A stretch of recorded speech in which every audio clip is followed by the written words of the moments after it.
Krishnanand foundation e rickshaw union ने प्रशासन को दिया 22 मार्च 2026 तक का समय।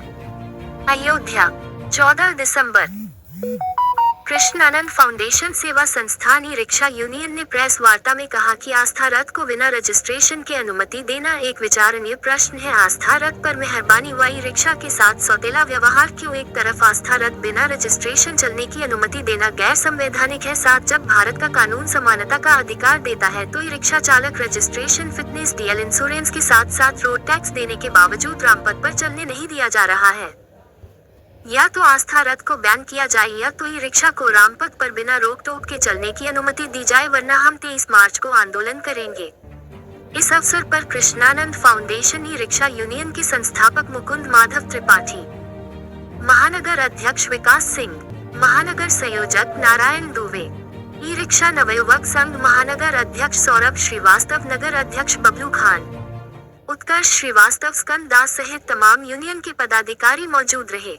इस अवसर पर यूनियन के संस्थापक मुकुंद माधव त्रिपाठी ने कहा, फ्रेंड्स कांग्रेस के नेता के द्वारा की गई है, तो हमारा ये कहना है कि हम उनका ना तो विरोध कर रहे हैं और ना ही उनकी आधी अधूरी बात का हम समर्थन कर रहे हैं। हम उत्तर प्रदेश के मुख्यमंत्री योगी आदित्यनाथ जी महाराज में पूर्ण निष्ठा रखते हैं, आस्था रखते हैं और उनके सरकार के प्रति कृतज्ञता रखते हुए हम पीड़ित हैं। जैसे एक परिवार से कोई व्यक्ति पीड़ित होता है तो अपने पूर्वज से कहता है, उसी प्रकार से उत्तर प्रदेश का मुख्यमंत्री योगी आदित्यनाथ जी हैं। वो हमारे एक तरह से अगर संवैधानिक पद पे देखा जाए तो अभी हमारे मालिक वही हैं। तो हमारी बात जो है वो किसी पार्टी द्वेष के कारण नहीं है। हम प्रताड़ित हो रहे हैं प्रशासन के द्वारा, हम प्रताड़ित हो रहे हैं ऐसी समस्याओं के द्वारा जो उनके सामने और समाज के सामने रखना नितांत आवश्यक है। अभी आस्था रथ के बारे में एक आरटीआर मांगा गया जिसमें पूछा गया कि वो रजिस्टर्ड है या उनका रजिस्ट्रेशन है। बात इस चीज़ की नहीं कि वो रजिस्टर्ड हैं या रजिस्ट्रेशन है उनका या नहीं है। बात इस बात की है कि अयोध्या में आम नागरिक भी हैं, अयोध्या में श्रद्धालु भी आते हैं, अयोध्या में आम जनमानस भी हैं, वो सब लोग हैं। जब किसी गाड़ी का इंश्योरेंस नहीं होगा, किसी गाड़ी का फिटनेस नहीं होगा, किसी गाड़ी का रजिस्ट्रेशन नहीं होगा, अगर उससे किसी का एक्सीडेंट होता है, भगवान न करे ऐसा कोई व्यक्ति है जो आस्था रथ से एक्सीडेंट हो जाए और उसकी मृत्यु हो जाए, तो उस स्थिति में कौन जिम्मेदार होगा? उस पीड़ित के परिवार को इंसाफ दिलाने के लिए, मुआवजा दिलाने के लिए, क्योंकि इंश्योरेंस कंपनी तो पल्ला झाड़ लेगी कि अमुक गाड़ी का रजिस्ट्रेशन नहीं था, फिटनेस नहीं था, इंश्योरेंस नहीं था, तो उसकी भरपाई कौन करेगा? क्या उत्तर प्रदेश सरकार करेगी या अयोध्या जिला प्रशासन करेगा या जिस विभाग के द्वारा, पर्यटन विभाग या विकास प्राधिकार द्वारा संचालित हो रहा है उसके द्वारा किया जाएगा? प्रशासन से क्या मांग है? प्रशासन से हमारी कई मांगे हैं, 3 मांग तो आपके सामने अभी रख रहा हूँ। पहली मांग ये है कि अगर आस्था रथ को आप निरंतर चालू रख रहे हैं तो उनका रजिस्ट्रेशन करवाएं।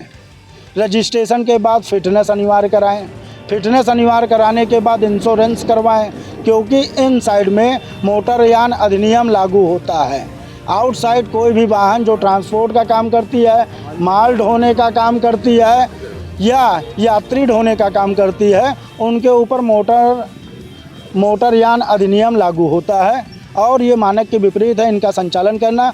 मेरी पहली मांग है कि किस व्यक्ति ने इसको जो है या किस विभाग ने, किस अधिकारी ने इसको जो है चालू कराया है, उसको अपना जिम्मेदारी लेना पड़ेगा। अगर कोई हादसा होता हो लगातार राम रथ पे आस्था रथ के द्वारा एक्सीडेंट हुए हैं, उस पर कितनी कार्रवाई है ये भी बताए प्रशासन। नंबर 1, आस्था रथ के लिए रूट भी निर्धारित किया गया है, लेकिन अब देखा जाता है कि आस्था रथ जो है गलियों में घूमते हैं।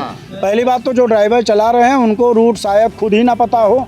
अगर पता हो रहा है तो रंगबाजी कर रहे हैं। रंगबाजी के बाद वो एक ही चीज़ नहीं कर रहे हैं कि कहीं से भी रूट निर्धारित कर रहे हैं। पहले जब हमें प्रेस के माध्यम से ये पता चला था कि लता चौक से और श्री राम अस्पताल तक आस्था रथ जाएगा, लेकिन आज आस्था रथ छोटी छावनी जा रहा है, आज आस्था रथ भरत कुंड जा रहा है, आज आस्था रथ हर गलियों में स्टैंड बनाकर रखा हुआ है। नंबर 1। नंबर 2, रोड टैक्स देने वाले ई रिक्शा चालक हैं, उनसे रोड टैक्स लिया जाता है। वो भी रिक्शा में उनका भी रजिस्ट्रेशन हो रहा था। जब सबसे पहले उनको रिक्शा दिया गया, समाजवादी पार्टी की सरकार में पहला रिक्शा दिया गया था, तो जो 3 पहिए का रिक्शा होता था साइकिल वाला, उन्हीं लोगों को ही दिया गया था।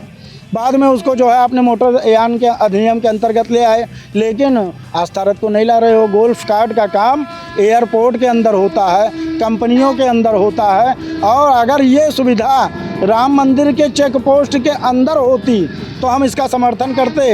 ये सड़क पर चल रहे हैं, जो रोड टैक्स दे रहा है उसको राम पथ पे प्रतिबंधित कर दिया गया है, जो रोड टैक्स नहीं दे रहा है वो राम पथ पर अलाउ कर दिया गया है। नंबर 1 बात, अगर आप आस्था रथ को बंद नहीं करते हो, मैं मान लेता हूँ आपकी बात, मैं समझ सकता हूँ आपका दर्द कि आप किसी भी प्रेम में, किसी भी दबाव में आस्था रथ को निरंतर जारी रखना चाहते हो। तो मेरी मांग है, क्योंकि भारत का नागरिक होने के नाते हमारे भी मूल अधिकार हैं, समानता का अधिकार है, और समानता के अंतर्गत आपको ई रिक्शा को राम पथ पर निरंतर जारी करना पड़ेगा।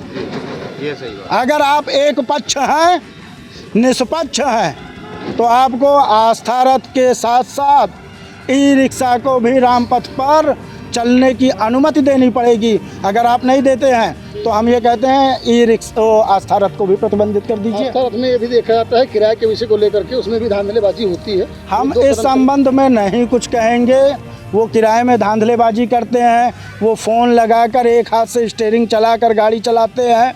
तो जब इस पर प्रशासन मूक है, आंख बंद किए हुए है, तो मैं इनके रेट सूची पे इसलिए नहीं कहूँगा क्योंकि मैं या मेरे द्वारा जो नियम के विपरीत व्यक्ति है उसको हम चलने की अनुमति नहीं चाहते हैं। नंबर एक मामला ये भी सामने आया है, पता चला कि इनका चलने का कोई नियमावली नहीं है।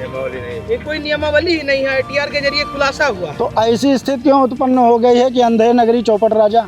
जब कोई आते आपके पास जब कोई नियमावली नहीं है तो जैसे हमारे लिए हमारे लिए नियमावली आप लागू कर दिए हैं। ई रिक्शा साथियों के लिए, ई रिक्शा चालकों के लिए आप जोन 1 लाए, जोन 2 लाए, फिर उसके बाद इंश्योरेंस लाओ, फिटनेस लाओ, हैं, सारी चीज़ें हैं, लेकिन इनके लिए क्यों नहीं है? अगर नहीं है तो प्रशासन को चाहिए कि इन पर पूर्ण प्रतिबंध लगाएं। आपने कोतवाली भी गए थे, सीओ के पास गए थे, क्या प्रक्रिया निकली उस पर? सीओ साहब के पास की जो प्रक्रिया, मंगलवार को हम पुनः जा रहे हैं, उनको 528 लोगों की सूची तैयार हो गई है। उसके बाद उस विषय में हम अलग बात करेंगे। अभी जो हमारा विषय है वो केवल आस्था रथ के बारे में है। रही दूसरी बात, प्रशासन को अल्टीमेटम देता हूँ, चूँकि 27 तारीख को ये रामोत्सव का जो है द्वितीय वर्षगांठ आ रही है, इसलिए हम प्रशासन में अड़ंगा नहीं डालेंगे। जनवरी माघ मेला आ जाएगा जो फरवरी तक चलेगा। मैं प्रशासन को शहीद आजम भगत सिंह की पुण्यतिथि पर अर्थात 22 मार्च तक का टाइम दे रहा हूँ। 23 मार्च को 1500 ई रिक्शा चालक, स्थानीय नागरिकों और नवयुवकों की टोली के साथ जहाँ पर हूँ इसी जगह से संकल्पित होते हुए पदयात्रा निकालूंगा। हमारी प्रशासन से 3 ही मांग है, आस्था रथ को बंद करें या आस्था रथ को ई रिक्शा की तरह पूरे कागजात के साथ मंजूर करें, और अथवा तीसरा है कि जैसे आस्था रथ निरंतर चल रहा है वैसे ई रिक्शा को चालू कर दिया जाए। हमारी 3 मांग है। अगर ये नहीं मानते हैं तो 23 मार्च को कूच करूंगा। ज़रूरत पड़ने पर अनिश्चितकालीन आमरण अनशन के लिए भी तैयार हूँ। कहीं बात कटेगी नहीं किसी भी तरीके से।